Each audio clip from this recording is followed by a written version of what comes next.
చాలామంది వాళ్ళ డైరీ గురించి ఎవరికీ చెప్పాలి అనుకోరు. కానీ ఈరోజు నా డైరీలో మొదటి పేజీ మీతో షేర్ చేసుకోవాలి అనుకుంటున్నాను. నేను నా డైరీని ఒక బుక్‌లా కన్నా ఒక పర్సన్‌లానే చూస్తాను. అందుకే నా డైరీని ముద్దుగా మా అని పిలుస్తాను.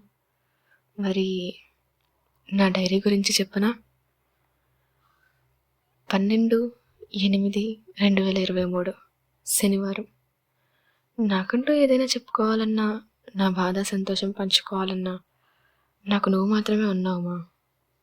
కనీసం నువ్వైనా నన్ను ఏ విషయంలో జడ్జ్ చేయకుండా అర్థం చేసుకుంటున్నందుకు చాలా థ్యాంక్స్. ఎందుకో అర్థం కావటం లేదు. బయటికి నార్మల్గా ఉంటున్నా లోపల ఏవో తెలియని ఆలోచనలు నిండిపోయి ఉన్నాయి. నాకు అర్థమవుతుందమ్మా నేను ఎక్కువగా ఆలోచిస్తున్నానని. కానీ నా ఆలోచనలు మాత్రం ఇంచు ఇంచు పెరుగుతూనే ఉన్నాయి. దేవుడు నా దగ్గరకు వచ్చి ఏదైనా వరమిస్తాను కోరుకో అంటే తిరిగి నా చిన్నతనానికి వెళ్ళిపోవాలనుందిమా. నా ఆలోచనలన్నీ కట్టిపడేసి అమ్మా నాన్నతో ఫ్రెండ్స్తో ఆడుకోవాలనుంది.